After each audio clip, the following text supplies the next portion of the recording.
lá. Das coisas mais triviais que podem aparecer de circuitos elétricos para nós, é a aplicação da definição de resistência elétrica. Então imagina, né, o cara vai lá e fala, olha, tem um equipamento elétrico, que é alimentado por uma corrente de 2 amperes. Sabendo que ele está ligado numa tensão de 220 volts, qual é a resistência elétrica deste equipamento? Pô, não tem nem o que ver, né? Joga no URI, o U é 220 volts, o R tu quer saber, e o I é 2, pronto. 110 ohms, que é a unidade de resistência elétrica. Não tem nem o que ver. Se o cara fala, olha, eu tenho equipamento que foi instalado no meu carro, e nós sabemos que um carro é abastecido por 12 volts, de maneira geral, e eu sei que a resistência elétrica desse meu aparelho é 0,5 ohms. Qual vai ser a corrente elétrica que vai percorrer o aparelho? Eu estou preocupado que eu quero conectar um fusível nesse circuito e eu não sei qual é a cor do fusível que eu compro. Não tem problema, URI,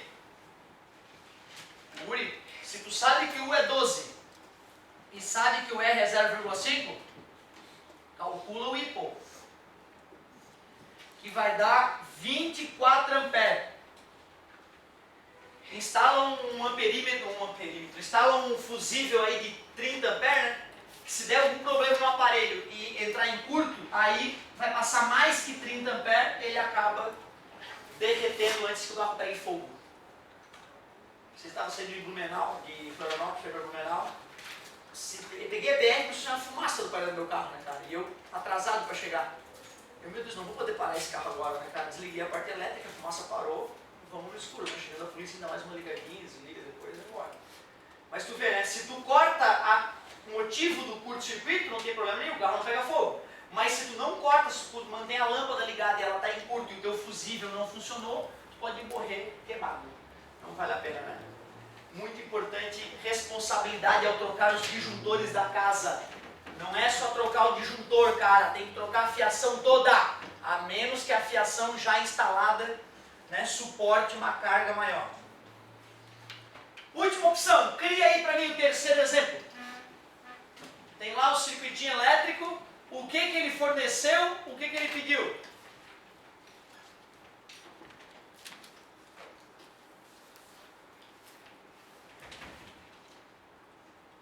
Ninguém? Nenhum consegue, será? Estou com vergonha, né? Eu entendo, não tem problema, vou fazer aqui.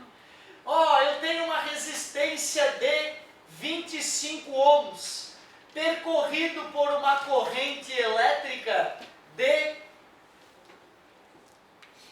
8 amperes. 8 amperes. Qual é a tensão elétrica que abastece esse circuito? URI. E pronto. Resistência 25, corrente 8, 200 volts. 200 volts. Primeira coisa que tem que estar combinada entre nós. Tu tem que estar apto e achar tranquilo essas três situações para que a gente possa discutir coisas melhores, né? Porque se tu te confundir um desses, não adianta a gente querer ir para um circuito complexo e ficar sofrendo.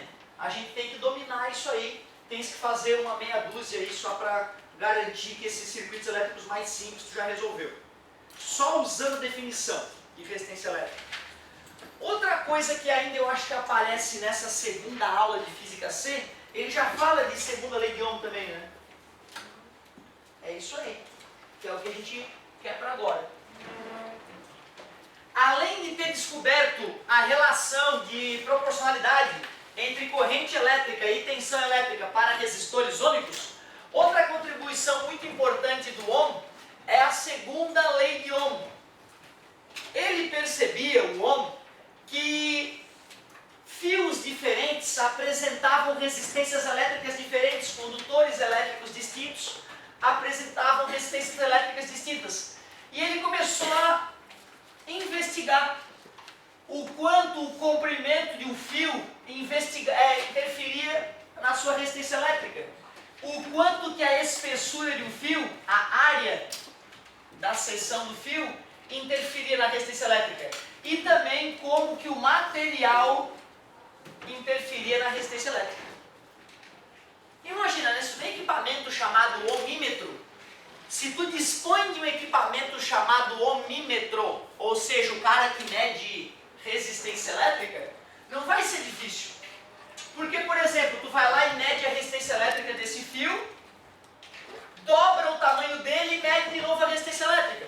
Dobrando o tamanho do fio, o que vocês acham que acontece com a resistência elétrica?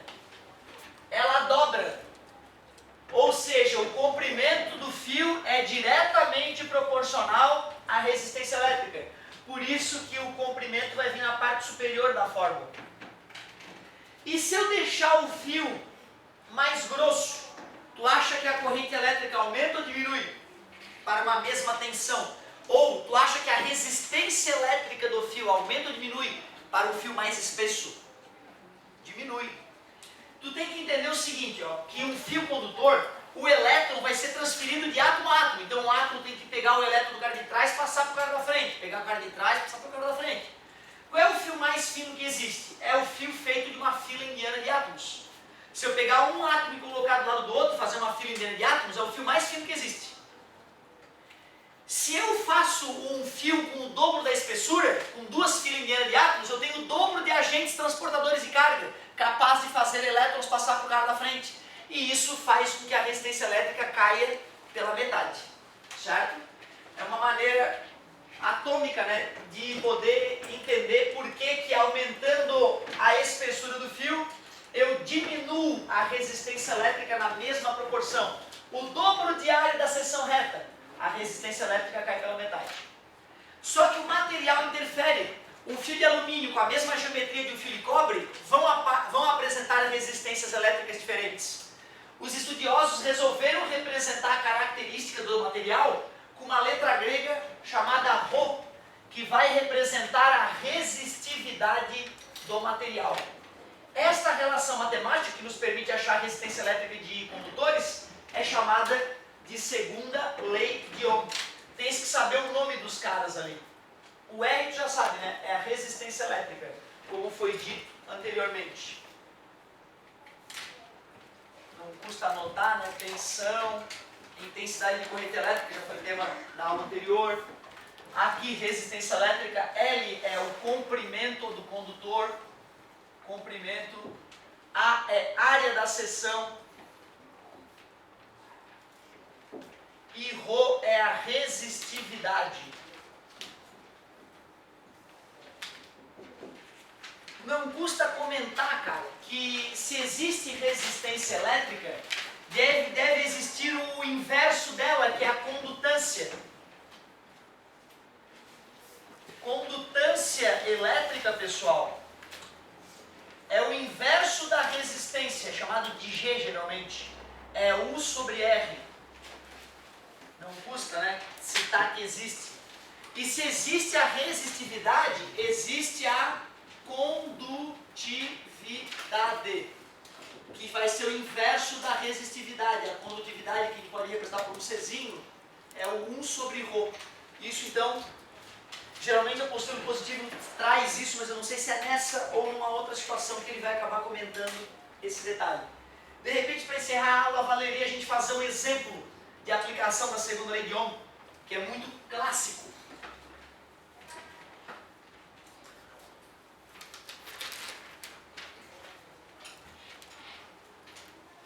Um exemplozinho da segunda lei de Ohm, então, para fechar.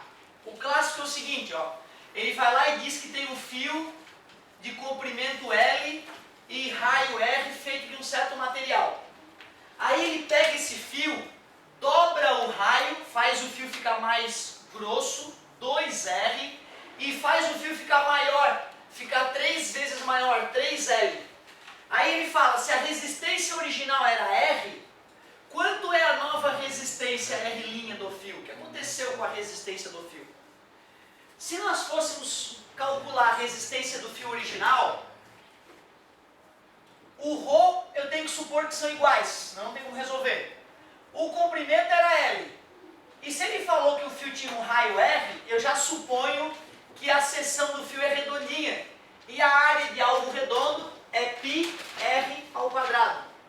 isso que a fórmula para o fio original fica desse jeito. Para o novo fio, a resistência R', como é feito do mesmo material, não mudou o ρ, a resistividade, mas o fio ficou com um comprimento 3 vezes maior. No lugar do L eu colocarei 3L. E já que o raio do fio dobrou, a nova área que vai ali embaixo é π vezes 2R ao quadrado. E R ao quadrado, como eu já falei, a área do círculo, né? A área do círculozinho. Esse parênteses, como vocês podem perceber, é que é a parte mais delicada da conta. Vou colocar o 3 para frente. 2R vezes 2R dá 4R ao quadrado. Vou colocar o 4 para frente.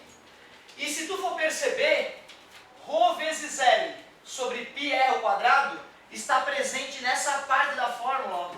Então eu posso substituir isso por R. Por isso que a resposta é: a nova resistência elétrica é 3/4 da resistência elétrica original. O fato de essa questão ser feita com letras também atrapalha muito, né? Porque se eu colocasse números ia ficar mais tranquilinho. Acredito que com esse nosso bate-papo tu consegue matar quase a totalidade dos exercícios dessa próxima aula aí. E é correria mesmo. Faz que nem a colega. Arrisca as questões. No início da próxima aula a gente faz uma revisão maluca e já faz os exercíciozinhos. E ainda já pula para a próxima aula. Muito obrigado pela paciência e pela atenção. Daqui a pouco estamos junto com o Ondulatória, Física D. Valeu, galera!